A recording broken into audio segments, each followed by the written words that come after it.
வணக்கம். Israel Iran போர் ஆரம்பித்து இன்றைக்கி 20 நாளைக்கு மேலே ஆயிடுச்சு.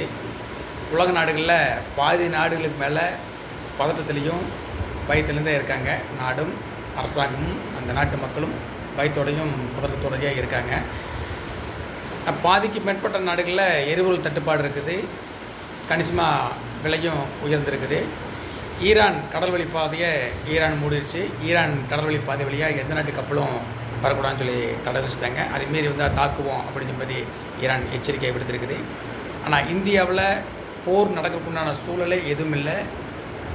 இந்தியாவில் தங்கு தடையின்றி எரிபொருள் கிடச்சிருக்குது. விலையும் எந்த மாற்றம் இல்லை, எப்போ போல தான் விற்றுட்ருக்காங்க.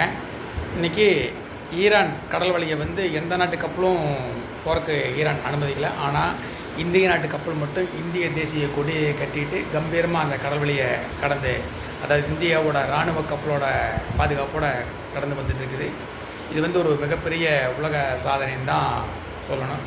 இன்றைக்கி உலக நாடுகளே இந்தியாவை ரொம்ப ஆச்சரியமாக பார்த்துட்ருக்காங்க. இந்தியாவோட வளர்ச்சி மற்றும் இந்தியாவோட வெளிநாட்டு கொள்கையில் மோடியை பாராட்டுறவங்க, மோடியோட அமைச்சரவை பாராட்டாத நாடுகளே இல்லை. அந்தளவுக்கு இன்றைக்கி சுதந்திரம் வாங்கி 60-65 வருஷமாக இத்தாலி பார் டான்ஸரோட கட்டுப்பாட்டில் அந்த இந்தியாவோட வளர்ச்சி இன்றைக்கி உலக நாடுகளே அண்ணாந்து பார்த்தா கூட பார்க்க முடியாத உயரத்தில் இன்றைக்கி உலக நாடுகளோட வளர்ச்சி. அது ஒரே காரணம் மோடியோட ஆளுமைத்திறன், மோடியோடைய அமைச்சரவை. இதுதான் காரணம். இன்றைக்கி இத்தனை பிரச்சனைகளையும் இந்தியாவில் மக்கள் ரொம்ப அமைதியாக இருக்காங்கன்னா அதுக்கு மோடியோடைய அமைச்சரவை தான் காரணம். இன்றைக்கி இஸ்லாமிய நாடுகளில் கூட இன்றைக்கி இஸ்லாமியர் ரம்ஜான் கொண்டாடுற சூழ்நிலை. பாகிஸ்தான் ஆப்கானிஸ்தானில் போர் நடந்துகிட்டு இருக்குது. நேற்று கூட ஒரு மருத்துவமனை மேலே ஆப்கானிஸ்தான் மருத்துவமனை மேலே பாகிஸ்தான் தாக்குதல் நடந்தால் நம்ம பார்க்குறோம். அந்தளவுக்கு கொடூரமாக அவங்களே ஒருத்தர் கோத்து அடிச்சுருக்கிறாங்க. அங்கே மக்கள் நிம்மதியாக ரம்ஜான் கொண்டாட முடியல. ஈரான் சுற்றி இருக்கிற இஸ்லாமிய நாடுகளை அமெரிக்கா போர் இராணுவம் நிற்கிது அப்படிங்கிற காரணத்துக்காக இதை ஈரான்காரன் கண்மூடித்தனமாக சுற்றி இருக்கிற இஸ்லாமிய நாட்டு மேலே கூட தாக்குதல் நடத்திட்டு இருக்கான். அங்கேயும் இஸ்லாமியர்கள் நிம்மதியாக ரம்ஜான் கொண்டாடல. ஆனால் இந்தியாவில் இருக்கிற இஸ்லாமியர்கள் நிம்மதியாக எந்த பிரச்சனையும் இல்லாமல் ரம்ஜான் கொண்டாடிட்டு இருக்கிறாங்க. அவங்க சாயந்தர நேரம் ரம்ஜான் நோம்பு முடிஞ்சு கறி, மீன், மட்டன், சிக்கன், முட்டன் சார் நிம்மதியாக இருக்காங்க. ஆனால் இந்தியாவுக்கு விசுவாசமாக இருக்காங்க கேட்டால் விசுவாசமாக இல்லை. ஈரானுடைய போர் கப்பல் கூட ஒரு கப்பல் இன்றைக்கி இந்தியாவில் தஞ்சமடைஞ்சு அதாவது கேரளாவில் இருக்கிற கொச்சி துறைமுகத்தில் தான் நிறுத்தப்பட்டிருக்குது.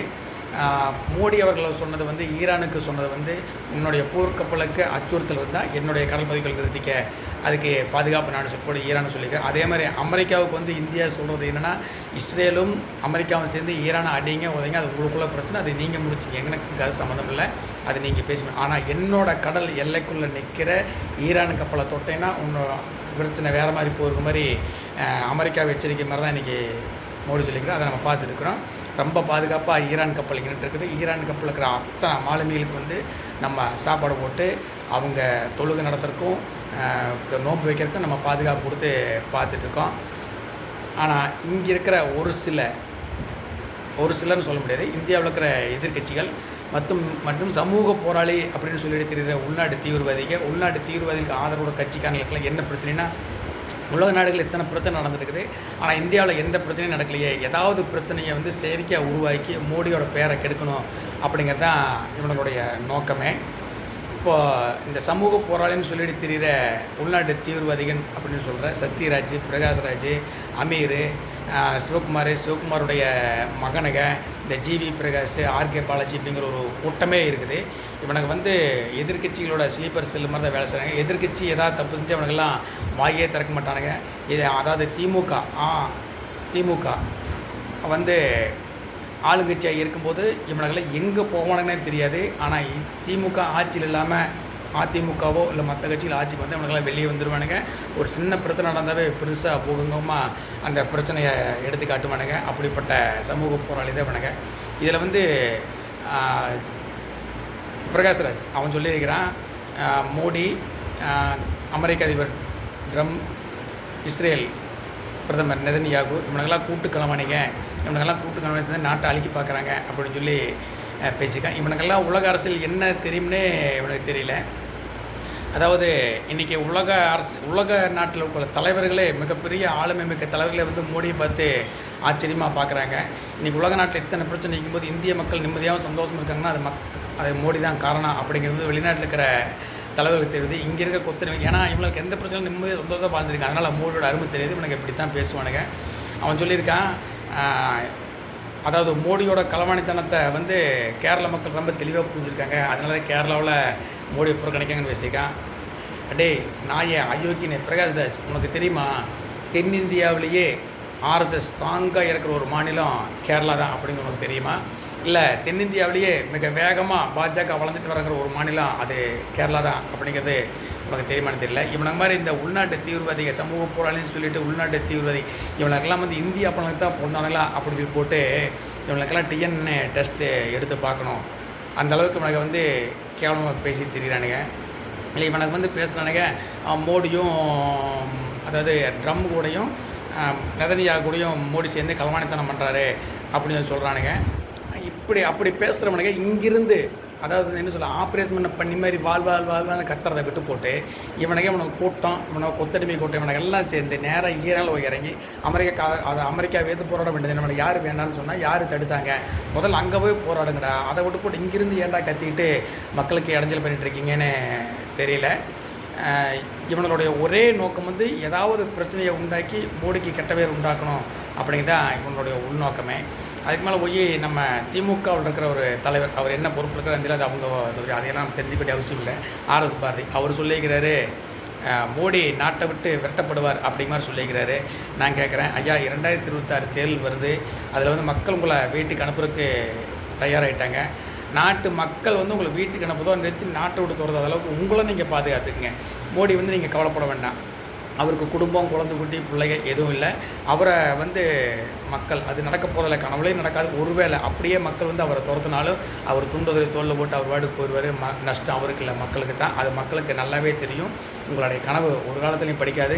மோடி அப்படிங்கிறது வந்து எனக்கு பிரதமர் பதவி வேண்டாம் அப்படின்னு சொல்லிட்டு போகிற வரைக்கும் இந்தியாவில் அவர் தான் பிரதமராக இருப்பார் அப்படிங்கிறது வந்து நீங்கள் நல்லா ஞாபகம் வச்சுக்கோங்க. அதை திமுக ஆரம்பித்த காலத்திலிருந்தே 80% இருக்கிற இந்துக்களை கேவலப்படுத்தி இந்துக்களுடைய வழிபாட்டு முறையை இந்துக்களுடைய மத பிரச்சனையில் தலையிடுறதே வந்து திமுகவோட வேலையாக போயிடுச்சு.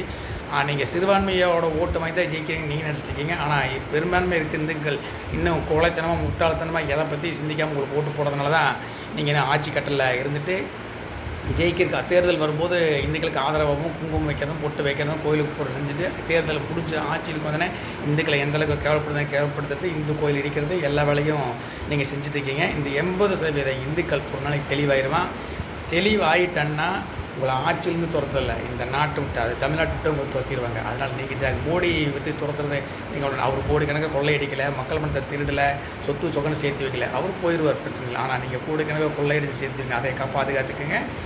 நாட்டு மக்கள் உங்களை வந்து நாட்டை விட்டு துரத்த அளவுக்கு உங்களை நீங்கள் பார்த்துக்குங்க. ஆனால் ரெண்டாவது ஆர்எஸ் பாரதி அவர்களே, நீங்கள் வந்து இந்துவா கிறிஸ்துவனா முஸ்லீமா அப்படிங்க வந்து உங்கள் சர்டிஃபிகேட் எடுத்து முதல்ல நீங்கள் தெளிவாக பார்த்துக்குங்க. ஏன்னா நீங்கள் இந்துவாக இருந்தால் சூத்திரன் இருந்தால் வேசி மகன்னு நாங்கள் சொல்லலை. உங்கள் கட்சியை சேர்ந்த ஒரு தலைவர் ராசா வந்து சொல்லிக்கிறாரு இந்துக்கள்னால் வேசி மகன் அப்படின்னு சொல்லி போட்டு. நீங்கள் இந்துவாக இருக்கீங்களா என்னன்னு எங்களுக்கு தெரியல. அது நீங்கள் உங்கள் சர்டிஃபிகேட் பார்த்துக்குங்க.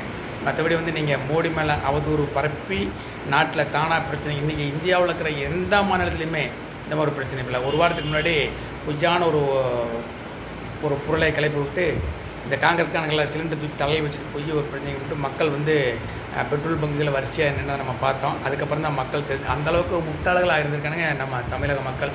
கொஞ்சமாவது நீங்கள் சொல்கிறத யோசனையே பண்ணாமல் பங்கில் போய் நீண்ட வயசு நின்று பற்றியா அவங்கள அந்தளவுக்கு அறிவு அவனை யோசனை பண்ணுறதுக்கு இந்தியாவில் எந்த மாநிலத்துலேயுமே இல்லாத பிரச்சனை இங்கே இருக்குது. அது உண்மையாக பொய்யான இவனுக்கு திங்க் பண்ணலை. அதனால் இவனுங்க யோசனை பண்ணாமல் இருக்க வரைக்கும் நீங்கள் நல்லா சந்தோஷமாக இருக்கலாம். இப்போ இவங்க பிரச்சனை அதாவது உள்நாட்டு தீவிரவாதி அதை சமூக போராளின்னு சொல்லிட்டு தெரிகிற உள்நாட்டு தீவிரவாதிகளுக்கும் திமுக காங்கிரஸ் போன்ற கட்சிக்காரர்களுக்கு என்ன பிரச்சனை அப்படின்னா உள்ளே வந்து இந்தியாவுக்குள்ளே ஏதோ ஒரு பிரச்சனை இருந்துகிட்டே இருக்கணும். அப்படி இருந்தால் தான் மக்கள் வந்து அதை பற்றி யோசனை எடுப்பாங்க. இவனெல்லாம் கவனிக்க மாட்டாங்க. இவனை வந்து கோடி கோடியாக மக்களோட வழிபடுறத கொள்ளையை சேர்க்கலாம். மக்கள் தெளிவாகவும் நிம்மதியாகவும் சந்தோஷமாக இருந்தாங்கன்னா அரசியல்வாதி நோட் பண்ண ஆரம்பிச்சிடுவாங்க. இவங்களை திருட முடியாது. அதுதான் இவனுங்கள் வந்து மோடியை எதுக்கு காரணம் அதுதான். இன்றைக்கி இத்தாலிய பார் டான்ஸர் சோனியா காந்தியோட 60 வருஷமாக அவங்க குடும்பத்துக்கு அடிமையாக இருந்த இந்தியா இன்றைக்கி உலக நாடுகளே அண்ணாந்து பார்க்குற உயரத்தில் இருக்குது அப்படின்னா அது ராஜதந்திர மோடியுடைய அமைச்சரவையும் தான் காரணம். அதனால் ஒரு காலத்துலேயும் நீங்கள் மோடி ஆஸ்தி கூட பார்க்க முடியாது. மோடி அவராக பிரதமர் பகுதி எனக்கு வேண்டான்னு சொல்லிட்டு போகிற வரைக்கும் அவர் தான் பிரதமராக இருப்பார்.